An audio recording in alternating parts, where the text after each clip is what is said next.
welcome to another edition of On My Couch. My co-host Sue and I, what we like doing is meeting and talking with really interesting people about a range of different topics that may well help us from a professional perspective and also may well help us from a personal perspective as well. So my name's Damien. I'm the founder of OMC Group. What we do is we do leadership and culture and team effectiveness, but fundamentally what we do is we actually help people work better together in organisations and also in teams as well. And so really pleased to have Michelle Gerdtz join us today. I'll introduce Michelle in a minute. But Sue, maybe if you want to introduce yourself, and one of the things we're going to be talking about today is wellbeing and mental health. So maybe how do you go about supporting your own health and wellbeing? Thanks, Damien, and hello, Michelle. So Sue, I'm Ali. I have a portfolio career, largely do some board work and some consulting after sort of a 30-year of commercial career. So it's nice that we can take the time to have these sorts of conversations because I think they're really important. So the first one, probably as you've identified about your own health and mental well-being, is actually time. And unfortunately in this world, sometimes it just goes so fast and it controls you rather than you controlling it. So I think that's one of the great things that I've learned after being in a corporate career, that time is precious. This is probably the other thing from my point of view about health and wellbeing is I'm involved in it's a paid venture. It's called Accelerate Fitness. It's a local fitness group just around the corner from where I live. And the owners, Bronwyn and Craig Hayne, have done a fantastic job in establishing a really great community feel about people that come together to exercise. And I often look at it while I'm exercising and think these two have no idea what a great little community that they have created and a great culture that they have created. And I think that's the other great thing is getting involved in local events and local community, which I know is going to be a large part of what we're going to talk about today as well. So yeah, I'm really looking forward to the discussion. Cool. Excellent. Great. Michelle, thank you so much. When we were doing some prep for our discussion today, a really long and also varied, career, and, the highlights, harness racing to netball, to Masters Games, to marketing, Department of Justice and Community Safety, and now General Manager of Read the Play and also Chair of AFL Barwon, which is I'll get you to expand on this a little bit, but for those that aren't in Victoria, the governing body for netball and Australian rules football leagues in the Bellarine, Geelong and Colac and District region. So thank you so much for joining us today. And what we're really interested in talking about is that concept of mental health and well-being, but also a little bit around your role as chair and leading a diverse and volunteer board. And also what we tend to do is weave through your insights from a leadership and a culture perspective as well. So thanks again for joining us. Maybe Read the Play, maybe if we start there and if you could just sort of paint the picture in terms of, what is it, how did it come about, and what's the purpose? Yeah, thank you. Thanks for having me too. It's really good to be here. Read the Play is close to 20 years old. A program that was born from an idea of our founder, David Langley, in the early 2000s. And he, I guess, had an idea that there should be more happening for mental health and discussions for young people. And he sort of decided that sporting clubs were a great place for that. That came about for him and his own family circumstances. I think, some mental health challenges within. And I guess he made it his mission to make it happen. At the time, put together a bit of a working group of different people in the Geelong area, Headspace, Barwon Health, the Geelong Cats were involved. So, a few heads came together and here we are today. So 20 years down the track, we're now a not-for-profit charity and have really, I guess, progressed significantly in that time to a point where we are today, where we're working with, just under 2,000 young people a year. So to tell you a little bit about the program itself, Read the Play currently is for 12 to 18-year-olds in sporting clubs. It's a free program. We'll go in and we'll run generally about an hour workshop with the different age groups. So we work with the sporting age group. So you sort of 12 to 14, 14 to 16, 16 to 18s. We've got specific programs for each of those age groups with different topics. So we talk about mental health and wellbeing in the older age groups. With the 12 to 14s, we've just launched 2 new programs there in the last couple of weeks, but they're probably more around team building and resilience for those age groups. But then we have other topics that come in on top. So mental health clearly is the main message, but we start to talk about smoking and vaping. We talk about alcohol. We talk about cyberbullying. We talk about risk-taking as well. So and again, those messages are a bit different with the different age groups that we work with, but the research is telling us that, to work in those themes with those particular age groups is the right thing to do right now. So that's the main part of Read the Play. Yep. Secondary to that is we ask clubs to provide player wellbeing officers as being part of the program. So that's the wraparound support that we want to see. So for us, it's not about a fly in and fly out. It's a fly in, do the program, work with the player wellbeing officer, make sure the club's then supported for that season, and then the ongoing work that we'll do with that player wellbeing officer or multiple people at the club that work in that space. And then the third part, and I guess when we talk about wraparound support for a young person, is parenting. And so we provide a few education events throughout the year that are tailored to parents, and particularly this year, we're working on social media. So social media, phones, what do parents need to know if they're giving their child a phone for the first time, all of those sorts of things. So we try and make it that the young person is always our focus, but then we know that support around that person. We know that there's great things that happen at schools in mental health and wellbeing. And then we think great sporting clubs, perfect. And then, what's going on at home as well and how we can support there as well. Okay, great. And then, if it's been going for 20 years, so, what are sort of, if you think about, maybe focus on that health and well-being, but it sounds like it rolls, everything that you talked about rolls into health and well-being.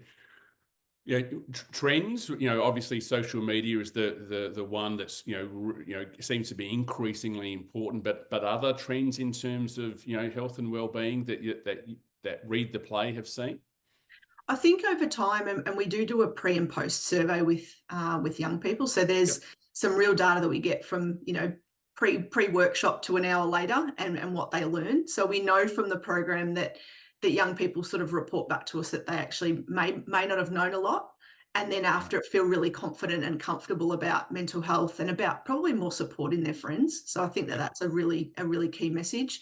Yeah. We did an evaluation with Deakin University in 2019, and what came out of that was 1 in 11 young people actually sought help from their player wellbeing officer or coach within 8 weeks of doing our program. So that's actually really significant. If I look at a football team of 22 young people, we're looking at, at least a couple of people in there that have acknowledged that there's something for them that isn't quite right. And they then understood that there was someone that could support them with that.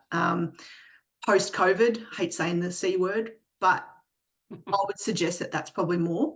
And I think that that's the trend that probably concerns us the most and is the real key driver for us. Is we're not sure of the impacts of COVID yet from a young person and a mental health and wellbeing aspect. And I still think that that's to come. So what we can do in the preventative space is work with as many young people as possible now, and help them understand that, one, mental health issues are actually okay and are normal, and two, that if you are experiencing them, there's so many places that you can go for support, and that's probably what the main message is. Okay, cool. And then Sue, I know you're going to ask a question in a minute. One final question just before you go, because I did say you're GM, so maybe just tell us a little bit about your role as GM of Read the Play, and is there such a thing as a normal week? No, not at all. I say to people, general manager means very general. So there's 3 of us that work in the Read the Play team. I'm lucky, and I'm in a position which I absolutely love. Getting out of bed every day, knowing that I have direct impact on the mental health and wellbeing of young people is brilliant for me. And my 2 colleagues, I've got a program lead that's in a contract position and has been integral in developing our new programs over the last 12 months. And she works part-time. And then I've got another part-timer as well that works in the admin space. So is the key driver behind club bookings and volunteer development and engagement as well. So I feel, you know, we're really quite lucky in that we've got 3 of us that are sort of doing different things. Me specifically, like I said, general, yeah. It could be anything, doing things like this to just doing our invoices and making sure our staff get paid. So it's great though. I get some amazing opportunities in this role to talk to people, you know, to link in with partners that, you know, are like-minded and really want to support the charity. And, you know, we do a lot of work with, you know, funding and grants and things like that. So, you know, the ability to meet people and talk about what we do, I feel pretty fortunate to be able to do that. Right. Please. Couple of hygiene questions, Michelle. Are you beyond the region that Damien described, or are there other read the plays set up in other parts of Victoria or Australia? Not yet. Okay. And I say not yet. So I came into the role about 2.5 years ago, and we talked to the board about, you know, what read the play was all about and where we wanted to go. And we felt for the next 3 years was about, sorry, the cat. Told you it would happen. Yeah. So the 3-year plan that we're in now is all about getting the programs right, embedding in this region in Geelong, making sure the model's right, you know, and really getting that embedded, I suppose. And then I see our next iteration of our plan is where else can we be? And this is probably what I'm pitching, you know, to federal government at the moment, to say we've got a great model here where we're delivering to any sport and recreation club that's got young people in the Barwon region. How great would it be if we could actually pick this up and put it somewhere that is also needed across the state, across the country? So I think our scaling up opportunities are significant, and we've done some work in the past in some other areas, but have never really, I guess, embedded it into those areas. And I think that there's a significant plan and probably business development process that sits behind that, you know, would help us drive where we go next. But it's certainly, it's within my sights for sure. Cool. Okay. And final hiding, it is a fee for service? How does it work in terms of, do the parents pay, the sporting clubs pay? What's sort of the business model, I suppose?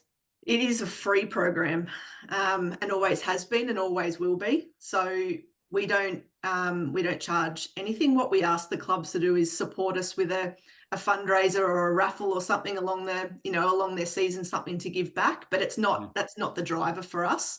We're really fortunate that we've got some great backing locally from Kempe Engineering's our major partner. And when I talked about Dave Langley, our founder, earlier, he actually was employed and still is employed by Kempe Engineering, and Grant Kempe, the owner of that company, actually said to Dave, on my time, on work time, go and develop this program. We believe in it that much. And still, wow. You know, as I said, they're a major partner today. And, you know, we've got some great backing. We're really lucky that we've got foundations such as the Anthony Costa Foundation and Geelong Community Foundation. And there's others that, you know, annually support us and believe in what we do too. So that helps us. And that's part of our business development models, I suppose, going forward is how do we make sure that we get that support that we need to be able to continue to do this work for free? Because that's a significant piece of work for a club. I think you bring in barriers when you've got a fee involved in it, and we don't want barriers. We want everyone just to embrace it. Thank you. So now back to you. So we've covered that a little bit. So you know, Damien mentioned you had a really very varied career, I should start, should say, in terms of what you've done in your past. So where did you start, and how did you end up here, and what did the journey look like? Yeah, it's a good question, and there's a little outlier in my career summary, I think, that we'll get to in a minute, but it probably has shaped a little bit of where I am today. I grew up here in Geelong, so I've been here, all my life, aside from a little time at uni and harness racing Victoria, where I lived in Melbourne for a couple of years, but just loved sport growing up. and was always involved in everything. Played tennis and hockey, and I did swimming, and loved AFL football, but didn't really get the opportunity to play. Would love to do that now, but I'm too old.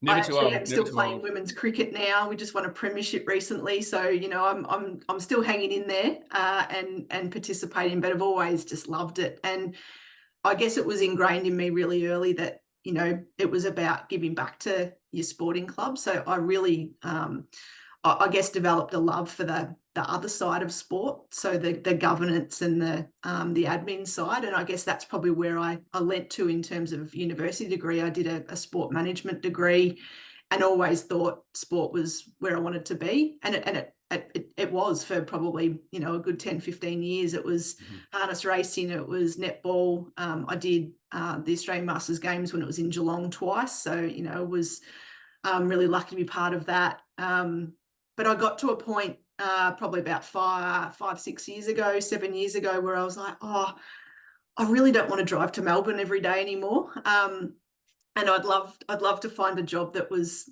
back here in Geelong and, you know, where I wanted to be. And Department of Justice, and what was it? I think it was just called Department of Justice back then.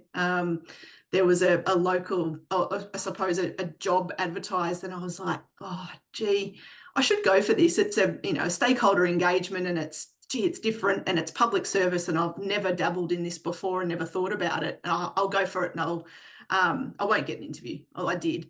All right, I'll do the interview. I won't get the job. I did get the job. So I ended up in public service, and I worked there for 5 years, and I'll never go back. I'll never go back. I'll be honest.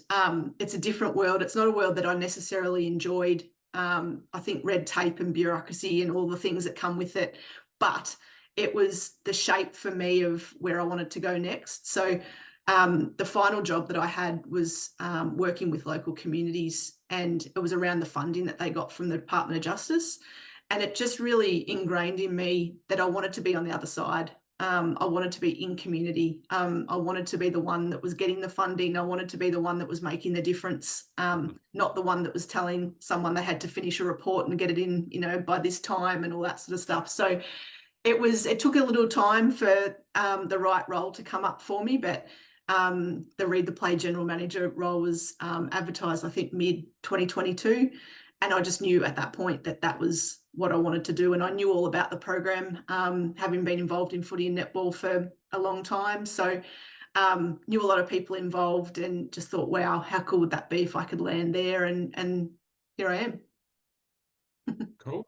Maybe we take the segue into, you know, continue the football, because you mentioned that. So you're also, the other role that you have is you're chair of AFL Barwon. So maybe, you know, tell us about that, you know, in terms of the scope of that role. Yeah, look, this is my 9th year on the board, and my 3rd as chair. So I actually finish, my term is ending at the end of this year. So come the AGM in November, I say goodbye. And I think, you know, 9 years is enough. I think, you know, it's been a really challenging role, but something I've thoroughly enjoyed. And again, you know, when I talked earlier about, you know, I've been at Bell Park Footy and Netball Club and playing netball in the early 2000s, and really, you know, had a love for that governance and strategy side of sport. So it made a lot of sense to step onto a board, and it made more sense for it to be, you know, AFL Barwon 9 years ago. So I'm, you know, again, really fortunate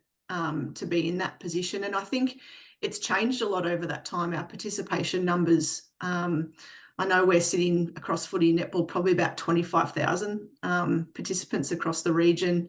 Wow. You know, we know, you know, even in my time, I'm not sure how much that's increased over that time, but I would say probably, you know, 15-20%, I would say, in that time.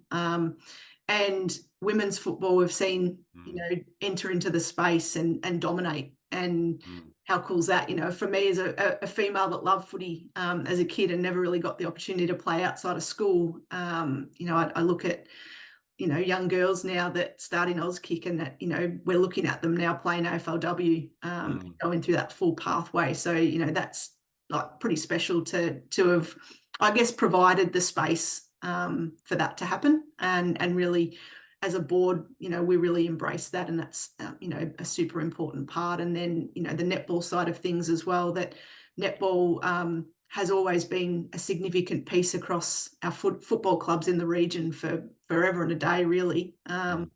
And seeing that grow over time, and yeah, there's many things, but certainly that, you know, the back end of sport and us looking at it from a board perspective in terms of where we want to go and what we need to do and what the priorities are.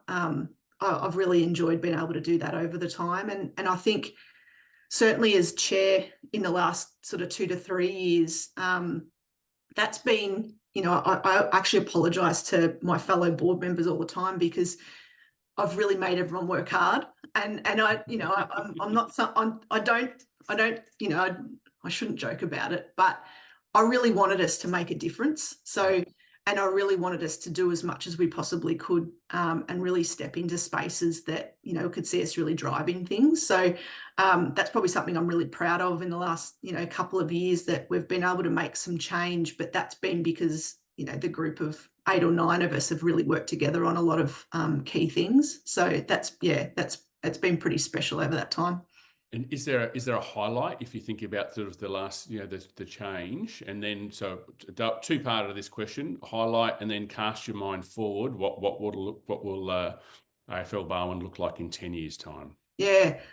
Oh, look, highlight for me, it's probably, and it's probably controversial, and a lot of people wouldn't agree, but the work. Good, we like controversy. That's good. That's great. As long as we're not involved, as long as it's just you that's involved creating controversy. Yeah, the work that we did in the last 2 years around comp restructure has been really significant. So the, you know, the taboo words of promotion relegation have probably been around for, well, as long as I've been on the board, and there's been different iterations of what that would look like. But I'm pretty proud of what us as a group and the team at AFL Barwon, plus our clubs as well, been able to work together over the last couple of years and create a mechanism now that that promotion relegation system can now work. But probably more so, I'm really happy the fact that footy and netball is counted in this. So in our past concepts, it's all been about senior football and results of senior football, and now we've got a mechanism in place where we're actually counting points across seniors and reserves footy and A and B grade netball to come up with a club championship model that would then, you know, allow for that movement between leagues. So I think that's been a really great step, and there's probably another 10 steps. And when I say what things look like in 10 years, maybe I'm hoping that's a bit more embedded, a bit more of maybe a 2-year cycle where there'd be more change. I'd hope that our Geelong and District Football Netball League clubs would be involved in that. They're not currently, so there's a few things there.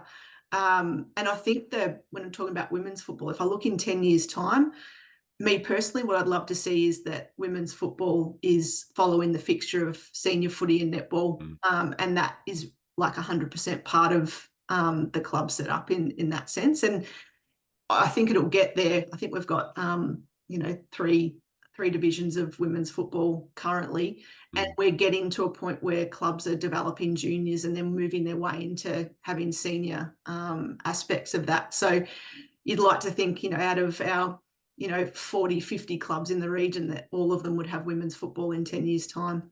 Cool. Great. Sue? So for part of what I do is I'm also the chair of Life Education Australia. And if you haven't heard of Life Ed Australia, most people have heard of Healthy Harold, who is our... I can remember Harold from primary school. Oh, that's fantastic. So you're Hill Primary School. I remember Harold the Giraffe. There you go. Great. Well, that's wonderful, because you're one of our alumni then. Been in operation for, you know, over 40, 45 years. But it's interesting when you're on a board of a not-for-profit, because largely your board directors, as you identified, are volunteers. And they generally probably have full-time jobs. So they do this as part of returning, you know, their good fortune, or it's a passion or an interest. So I understand the sort of nuances of being the board chair. But for someone coming into your role, what's going to be your 3 pieces of advice that you would give the new chair about not-for-profits and volunteer organisations? I think number one is you can't please everybody, and you shouldn't try to. So, and probably to elaborate on that, the piece of work that sits behind that is about collaboration and engagement. If you get that right, then decision making, although it might not be everyone's cup of tea, they'll support it because they felt like they've been heard. The second piece is definitely spread the load. So as chair, you shouldn't feel like you have to be doing everything all the time. And whatever mechanism that is to support you, we have subcommittees with AFL Barwon, and each of our board members are, representative in each of those groups and drive those groups themselves. So it's not left up to one person.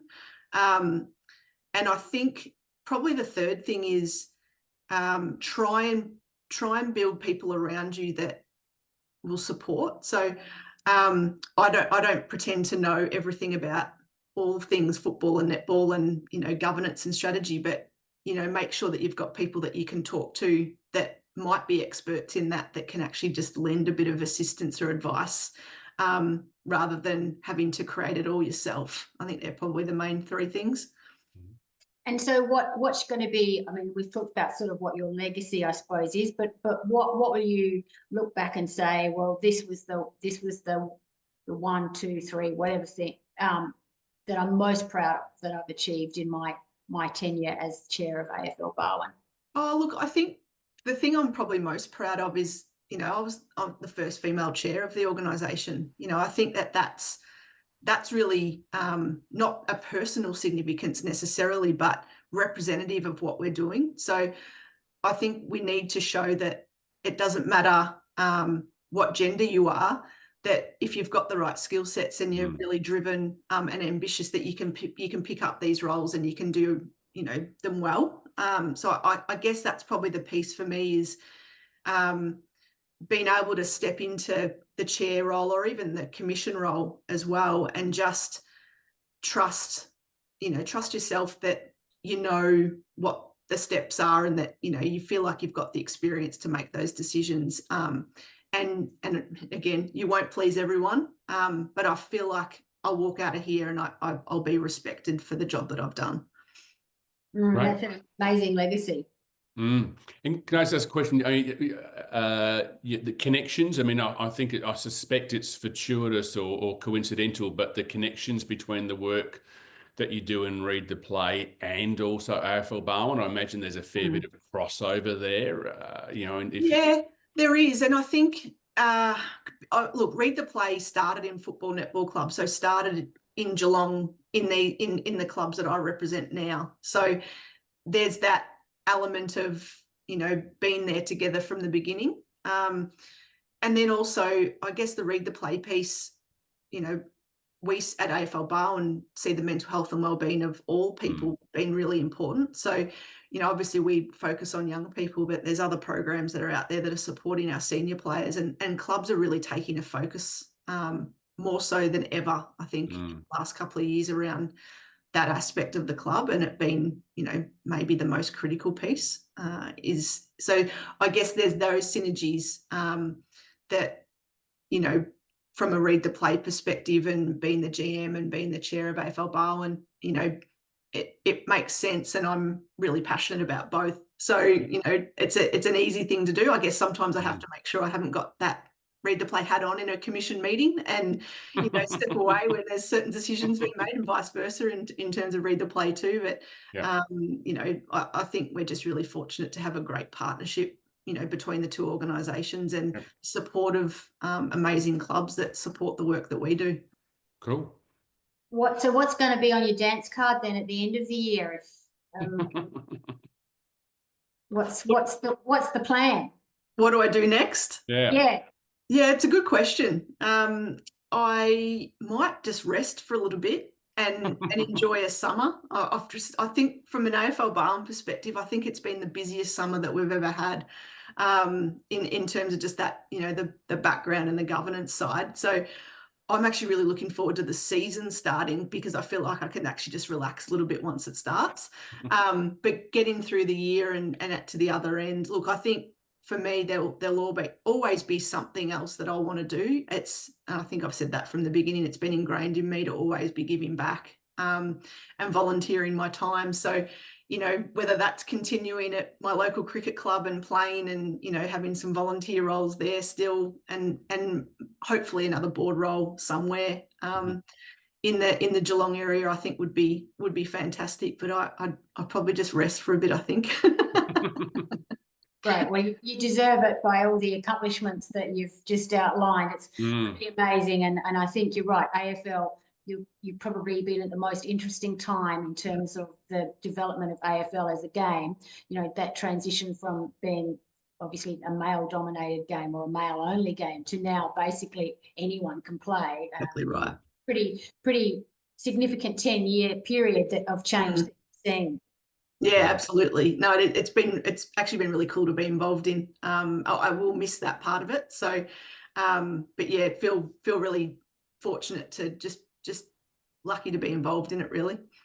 Cool. Before I hand over to Damien for the last question, who's going to win the AFL Premiership this year? Based on, obviously you've got inside knowledge. You know, is it Geelong that are going to take home, or is it going to be a non-Melbourne club? Should you declare who you barrack for first, Sue? Before.